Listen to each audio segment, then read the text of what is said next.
নমস্কার সবাইকে, আমি কুনাল।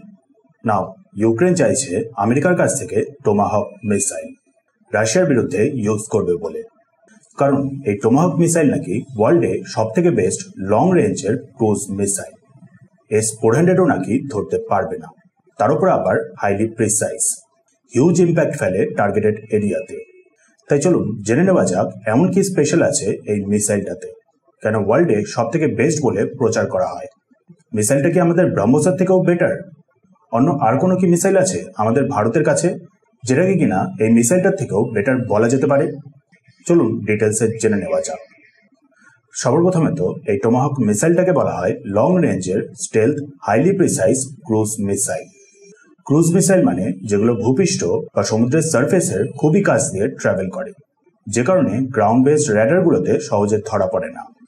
ব্যালিস্টিক মিসাইল সেখানে লঞ্চ করার পর বায়ুমণ্ডল পার করে সোজা স্পেস অবধি পৌঁছে যায়, দেন তারপর আবার রি এন্টার করে পৃথিবীতে, যে কারণে র্যাডারে সহজে ধরা পড়ে যায়।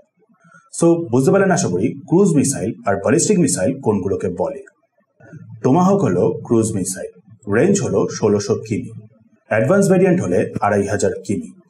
মনে রাখবেন এখানে ক্রুজ মিসাইলের কথা বলছি।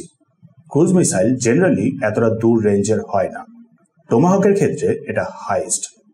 প্লাস স্টেলথের দিক থেকেও টোমাহক মিসাইল বেশ অনেকটাই কেপেবল। খুবই নিচ থেকে ট্রাভেল করে বলে র্যাডারে সহজে ধরা পড়ে না, খুবই কম পরিমাণে হিট ছাড়ে, ফলে ইনফ্রারেড সেন্সারেও ধরা পড়ে না। এটাই অ্যাটলিস্ট বলা হয়। যাই হোক, তার সাথে আবার মিসাইলটাকে বলা হয় হাইলি প্রিসাইজ, মানে যেখানে টার্গেট করে লঞ্চ করা হয় ঠিক সেইখানে গিয়ে হিট করে, পিন পয়েন্ট অ্যাকুরেসির সাথে, সিইটি। মানে যে লোকেশনকে টার্গেট করে লঞ্চ করা হয় তার আশেপাশে 10 মিটারের মধ্যে গিয়েই হিট করে। ব্রহ্মসের ব্যাপারেও আসবো এই সব কিছু নিয়ে, আগে আপাতত টোমাহক মিসাইলের ব্যাপারটা জেনে নিন। সো টোমাহক হলো এক তো লং রেঞ্জের, দ্বিতীয়ত স্টেলথের দিক থেকেও অনেকটা কেপেবল, আর সাথে আবার হাইলি প্রিসাইজ। তার উপর প্রচুর পরিমাণে হলো ব্যাটেল টেস্টেড, মানে আজ অব্দি অনেকবার হিউজ অ্যামাউন্টে অ্যাকচুয়াল ওয়ার লাইক সিচুয়েশনে ইউজ করা হয়েছে, যার মধ্যে থেকে প্রমিনেন্ট কয়েকটা সিচুয়েশন হলো 1999 operation desert storm, Iraq, first ever combat use, 300টার মতন টোমাহক মিসাইল ইউজ হয়েছিল। 1998 আবার আফগানিস্তান, 80টা মতন। 2003 আবার 800টা মতন ইউজ হয়েছিল, আবার সেই ইরাকের ওপরে। 2017-18তে সিরিয়া, এটা খুবই ইম্পর্টেন্ট, তাই এটাতে আবার পরে আসছি। যাই হোক, তারপর আবার রিসেন্টলি 2024-25-এ ইয়েমেন। সো বুঝতে পারলেন আশা করি কত দূর এই মিসাইলটা ব্যাটেল টেস্টেড। আর এইসব রিজনগুলোর কারণেই ইউক্রেন ডেসপারেটলি চাইছে এই মিসাইলটাকে, যাতে ডিপ অবধি রাশিয়ার ইম্পর্টেন্ট লোকেশনগুলোতে টার্গেট করা যায়। বাট সত্যি কি ইউক্রেন সেটা করতে পারবে? রাশিয়ার কোনো কি ডিফেন্স সিস্টেম সেরকম নেই এই মিসাইলগুলোকে ইন্টারসেপ্ট করার জন্য? আসছি পরে সেটাতে। আগে ভারতের কাছে এমন কোনো মিসাইল আছে কিনা জেনে নিন। দুটো মিসাইল আছে এরকম ভারতের কাছে, আর অ্যাকচুয়ালি দুটোই হলো এই টোমাহক মিসাইলের থেকে বেটার। প্রথমেই হলো ব্রহ্মোস। ব্রহ্মোস যেমনটা জানেন সুপারসনিক স্পিডের ক্রুজ মিসাইল। টোমাহকের স্পিড হলো সেখানে সাবসনিক স্পিড, মানে ব্রহ্মোসের থেকে প্রচুর স্লো। ব্রহ্মোস আবার টোমাহকের থেকেও আরো নিচ দিয়ে ট্রাভেল করে। টোমাহক ভূপৃষ্ঠ বা সমুদ্রের সারফেস থেকে 30 মিটার ওপর দিয়ে ট্রাভেল করে, ব্রহ্মোস সেখানে ট্রাভেল করে মাত্র 3 মিটার ওপর থেকে, অর্থাৎ 10 ফুট, আপনার মাথার জাস্ট একটু ওপর দিয়ে, যে কারণে ব্রহ্মোসকে ডিটেক্ট করা অলমোস্ট ইম্পসিবল। 2017-র ঘটনাটাতে আবার ফেরত আসছি। 2017-তে নাকি সিরিয়াতে রাশিয়ার S-125 আর S-200 মিলেই অনেকগুলো টোমাহককে ইন্টারসেপ্ট করেছিল। সাথে আবার ইলেকট্রনিক ওয়ারফেয়ারের মাধ্যমে জিপিএস জ্যামিং ইত্যাদি করেও বেশ কতগুলো মিসাইলকে অকেজো করে দেওয়া হয়েছিল। 1991-তে আবার মাত্র 60% মতো টোমাহক মিসাইল অ্যাকচুয়ালি সাকসেসফুল হয়েছিল, কিছু সময় লঞ্চের সময় গড়বড় হয়ে, তো আবার বাকি সময় মাঝপথেই ম্যালফাংশন করে।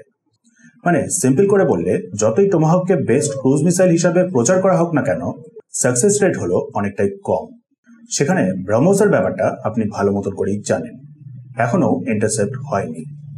মিসফায়ার হলেও টার্গেটে পৌঁছে যায়, 2022-এ যেটা হয়েছিল। তার উপর ব্রহ্মোস টোমাহকের থেকে আরো বেশি প্রিসাইজ।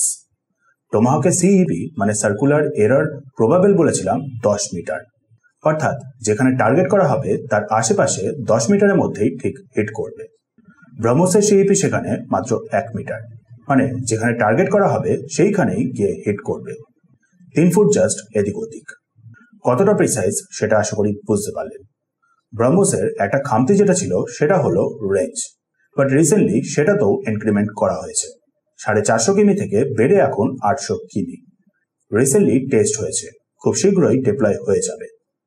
বাট ভালো মতন করে জানি আপনি এবার বলবেন যে রেঞ্জটা তো তাও অনেকটা কম টমাহকের থেকে। ওয়েল, ঠিক এইখানেই এন্টার করছে ভারতের নির্ভয় মিসাইল।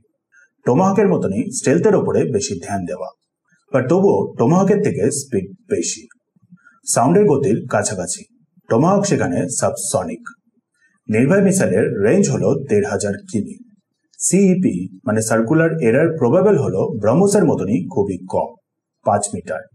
মানে নির্ভয় মিসাইলও ব্রহ্মসের মতন করেই খুবই প্রিসাইজ, ব্রহ্মসের মতন করেই খুবই লো ট্রাভেল করে, মাত্র 16 ফুট ওপর থেকে। সো কতদূর বেটার টমাহকের থেকে সেটা আশা করি বুঝতেই পারছেন।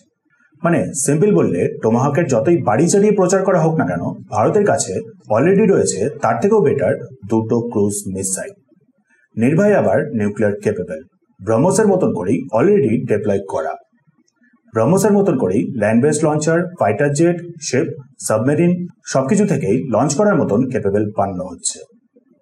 এবার আসা যাক টমাহককে রাশিয়া বা ভারত এই মুহূর্তে ইন্টারসেপ্ট করতে পারবে কিনা সেই ব্যাপারে। দেখুন, ভারত হোক বা রাশিয়া, দুটোর কাছেই S-400 আছে, রাশিয়ার কাছে আবার S-500। কিন্তু প্রবলেমটা হলো দুটোর মধ্যেই কোনোটাই ক্যাপেবল না টমাহককে ইন্টারসেপ্ট করার জন্য। ঠিকই শুনেছেন, যতই ক্যাপেবল হোক না কেন দুটোর মধ্যে কোনোটার পক্ষেই সম্ভব না টমাহককে আটকানো।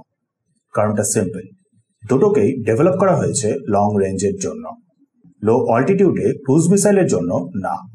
এর জন্য শর্ট বা মিডিয়াম রেঞ্জের লো অল্টিটিউড কুইক রিঅ্যাকশন ডিফেন্স সিস্টেমের দরকার হয়। সারপ্রাইজিংলি ভারতকে ডিফেন্স সিস্টেম প্রোভাইড করছে রাশিয়া, বাট সেই রাশিয়াই এই পার্টিকুলার এরিয়াতে একটু সাফার করছে। শর্ট রেঞ্জে রাশিয়ান সিস্টেমসের টমাহককে ইন্টারসেপ্ট করার রেকর্ড থাকলেও এই মুহূর্তে ইউক্রেন সিচুয়েশনটা শুরু হওয়ার পর থেকে অনেক সেটব্যাক ফেস করেছে। ফর্চুনেটলি ভারত সেখানে দেখেছেন আকাশ মিসাইল, বারাকেট ইত্যাদি অনেক কিছু দিয়ে এমন কতগুলো লেয়ার বানিয়ে ফেলেছে যে মে মাসে একটাও মিসাইল সে যতই অ্যাডভান্স হোক না কেন ভারতে ল্যান্ড করতে পারেনি। এখনো পর্যন্ত 100% রেকর্ড ভারতের ডিফেন্স সিস্টেমের। সো যাই হোক, এই হলো সম্পূর্ণ টমাহক মিসাইলের ব্যাপারে। ভারতের কাছে থাকা অল্টারনেটগুলোর ব্যাপারেও জানতে পারলেন, সাথে একটু আইডিয়াও পেয়ে গেলেন ভারতের ডিফেন্স সিস্টেম পসিবলি কতটা ক্যাপেবল হবে এই মিসাইলগুলোর এগেনস্টে। এনিওয়েজ, ভিডিওটা ইনফরমেটিভ লাগলে লাইক, শেয়ার আর সাবস্ক্রাইব করবেন। বেল আইকনটা অন রাখবেন এরকম ডিফেন্স রিলেটেড ভিডিওসের জন্য। দেখা হচ্ছে তাহলে নেক্সট ভিডিওতে।